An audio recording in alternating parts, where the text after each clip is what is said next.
The ball felt wrong that night, the 22nd of January, 2006. You ever hold something in your hands and just know that this moment is different? That's what I felt. Not power, not confidence, not even skill. Something else entirely. The leather against my fingertips was whispering secrets that only the obsessed can hear. 20,000 people in the arena, but I could hear my own heartbeat, clear, steady, like a countdown to something the world wasn't ready for. See, everyone remembers the 81 points. What they don't remember is the silence before the storm, the way the universe holds its breath when something impossible is about to become inevitable. I'd been awake since 3:47 a.m. that morning, not 4 o'clock, 3:47, because champions don't wait for round numbers. They don't wait for permission. They don't wait for the perfect moment. They create it. The Raptors were up by 18. My teammates were looking at me different, not with expectation, with something else. Fear maybe, or awe. That look you give someone who's about to do something that shouldn't be possible. But this isn't about that night. Not really. This is about 6 moments when I learned the most dangerous truth in basketball, in life. That the difference between good and great isn't talent. It's not even hard work. It's something far more terrifying, something most people spend their entire lives running from. I discovered it first when I was 18, facing the best team in the league, with the whole world watching, and I failed spectacularly, publicly, completely. 4 air balls. 4, not 1, not 2, 4, each one worse than the last. Each one teaching me something that would take years to understand. You want to know what separates those who dream from those who become legends? It's not what you think. And once you see it, once you truly understand it, you can never go back to being ordinary. Because ordinary is a choice. And I made a different choice. 6 times, 6 moments that changed everything. My father used to tell me that a snake that doesn't shed its skin dies. He was right, but he didn't tell me how much it would hurt, how many times I'd have to die to become who I was meant to be. They called me the Black Mamba, but before I was feared, I had to face something that would make most men quit. The mirror, and in that mirror, I didn't see Kobe Bryant. I saw every kid who ever picked up a basketball and dared to dream. I saw every morning I chose to wake up when my body begged for sleep. I saw every shot I took when everyone else had gone home. But most importantly, I saw the 6 moments that would define not just my career, but my existence. 6 storms that would test everything I thought I knew about greatness, about fear, about what it really means to be legendary. The first storm was coming, and I was just 18 years old, alone, scared, and about to learn that sometimes the greatest gift the universe can give you is public humiliation. May 12th, 1997, my rookie year, Game 5 against the Utah Jazz. The forum was electric, 17,505 people. Celebrities in every courtside seat. Magic Johnson watching from his box. And me, an 18-year-old kid who thought he knew what pressure was, I was wrong. Fourth quarter, elimination game, the ball kept finding me, not because the play was designed that way, but because life has a sense of humor, a cruel, perfect sense of humor. The first shot felt good, leaving my hands. Perfect rotation, perfect arc, perfect air ball. The crowd gasped, not booed, gasped, like they just watched someone fall off a tightrope without a net. 24 seconds later, another shot, another air ball. Now they're whispering. I can hear them. Every voice, every doubt, every question about whether the Lakers made a mistake trading for a high school kid. Third shot, The ball didn't even hit the rim this time. It wasn't just an air ball, it was a statement, a declaration that I didn't belong here. By the fourth air ball, they weren't even surprised anymore. They expected it. And somewhere in that expectation, I found my greatest teacher. You see, when you fail privately, you can make excuses. You can blame the lighting, the pressure, the timing. But when you fail in front of millions, when your failure becomes a highlight reel, when grown men who've never touched a basketball feel qualified to judge you, that's when you meet your true self. That night, alone in my hotel room, I didn't sleep. Not because I was upset, but because I was fascinated. How could I have been so wrong? How could every instinct betray me so completely? I sat on the edge of the bed, replaying each shot in my mind. Not the trajectory, not the mechanics, the fear, the slight hesitation before each release. The way my body betrayed what my mind already knew. At 3 a.m., I had an epiphany that would change everything. I wasn't missing because I couldn't make the shots. I was missing because I was afraid to miss. Think about that. My fear of failure was causing my failure. The very thing I was trying to avoid was being manifested by my avoidance. The irony was beautiful, terrifying, perfect.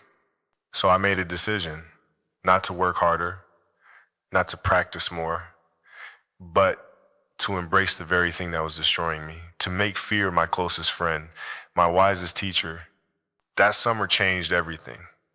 While other rookies were on vacation, I was in the gym, but not the way you think. I wasn't there to make shots, I was there to miss them.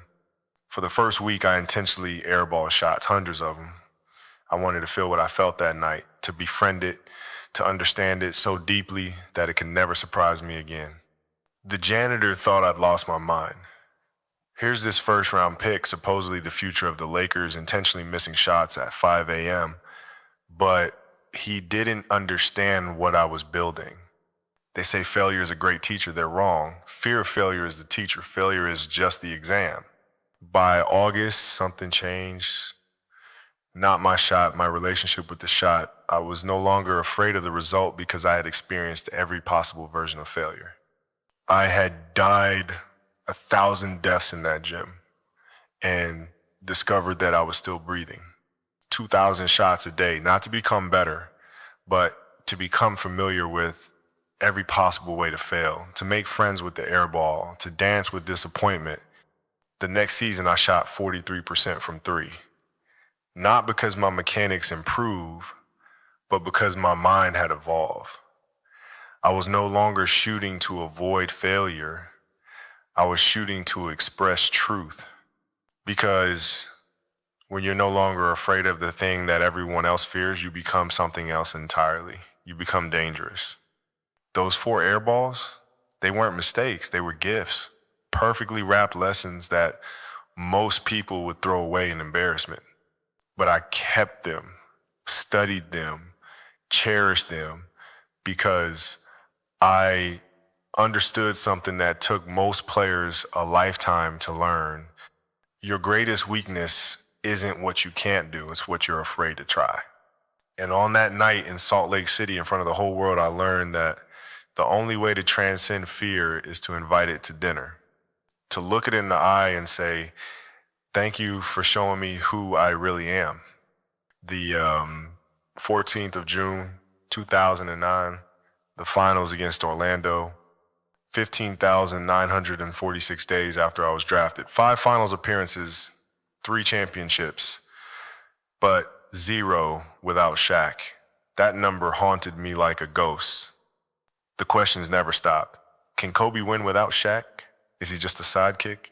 Will he ever prove he's truly great? But the loudest question wasn't coming from the media, it was coming from the mirror every morning at 4 a.m. The same mirror that had watched me transform from the airball kid to the league's most feared scorer. Game 5, Staples Center. The trophy was 48 minutes away, but something else was happening. Something nobody in that arena could see. Fourth quarter, we're up by 6. The ball finds me at the top of the key. Dwight Howard steps up. There's daylight. My defender's late. everything in my muscle memory, every fiber of my being says shoot. 20 years of training, thousands of hours perfecting that exact shot. The crowd rising to its feet, expecting the Mamba to strike. But I passed, not because I had to, because I chose to. Because in that fraction of a second, I finally understood something that took me 13 years to learn. Pau Gasol was open in the post, wide open.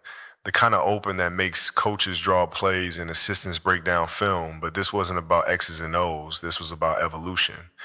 You see, the Kobe who entered the league would have taken that shot, would have needed to take that shot, because that Kobe was trying to prove something to the doubters, to Shaq, to himself.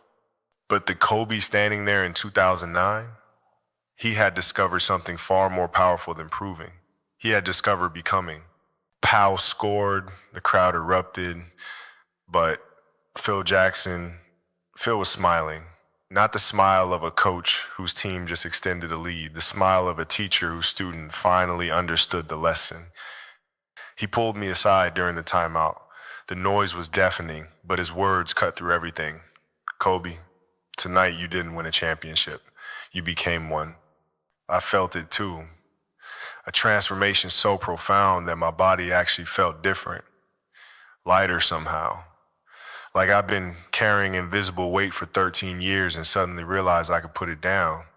The real revelation came 3 possessions later. Trevor Ariza had the ball on the wing.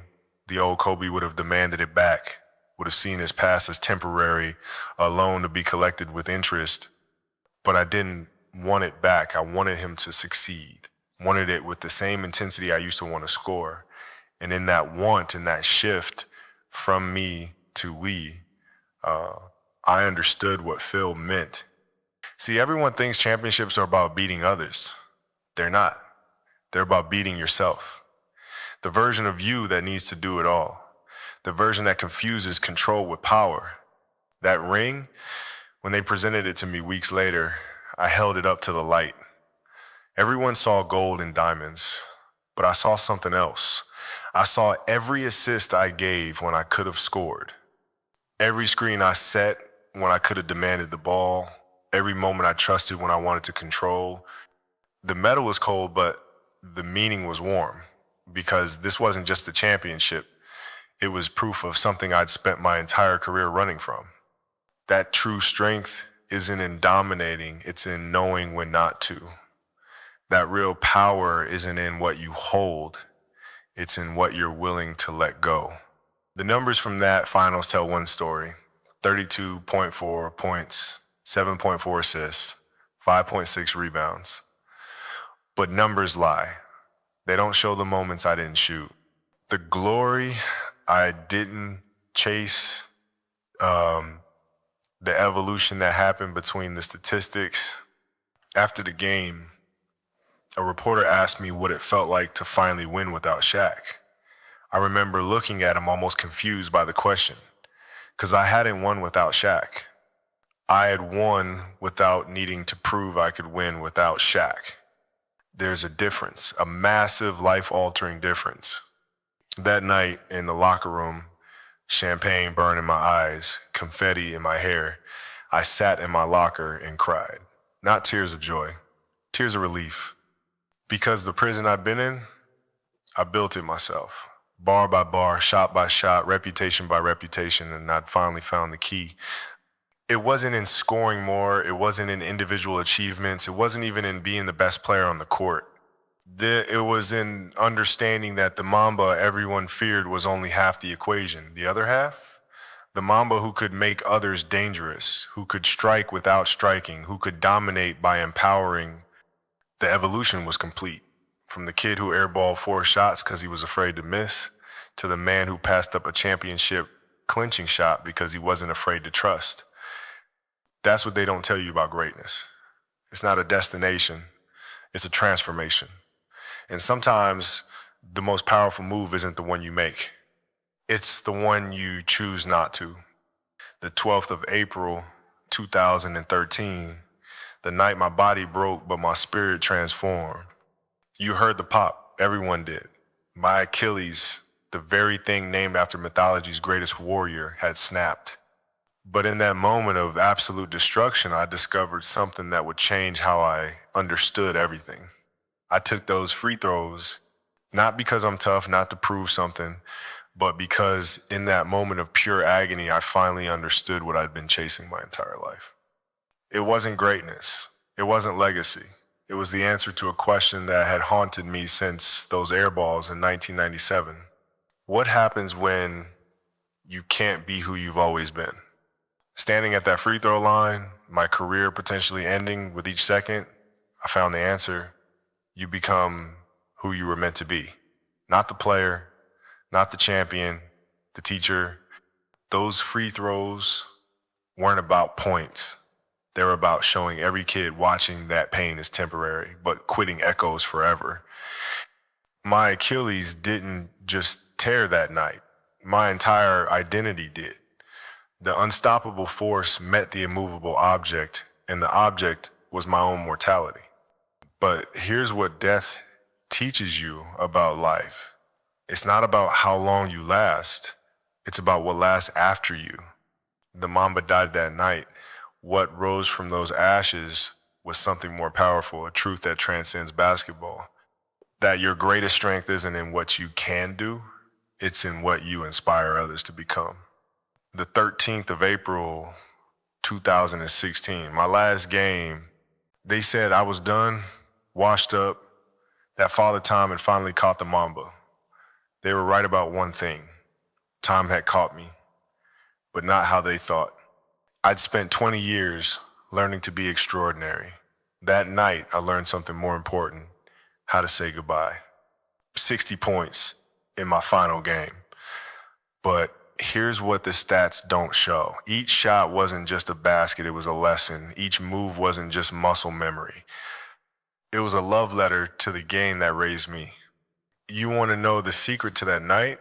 I wasn't trying to score 60. I was trying to show 60 million kids that endings aren't about fading away. They're about burning brightest before the darkness. The sixth storm wasn't a game. It was a revelation that everything ends. Everything. But how it ends, that's the only thing that truly matters. I could have scored 20 and walked away quietly, respectfully, safely, but safe never changed the world. Safe never inspired a kid to wake up at 4 a.m. to chase their dreams. That night, I didn't just score 60 points. I proved that fairy tales aren't about happy endings, they're about ending on your own terms. The final shot went in because it had to. Not because of skill or luck or destiny, but because 20 years of refusing to accept limits demanded nothing less. They called it storybook, I called it inevitable. When you dedicate your life to destroying the word impossible, even goodbye becomes a masterpiece. But here's the real secret. The sixth moment isn't about basketball. It's about you, right now. Reading this because the storm isn't what I did. It's what you'll do next. The question isn't whether you can score 60, it's whether you'll dare to discover what your own 60 looks like. Your air ball is waiting, your championship transformation is possible, your Achilles moment will come, and your final act, that's being written right now. 6 moments, 6 storms, 6 chances to choose between ordinary and legendary. I made my choice. 20 years, 5 championships, 1 truth. That greatness isn't about being the best, it's about being willing to reveal who you really are when it matters most. The storm isn't coming, you are the storm. The only question left is this: when will you let the world see it?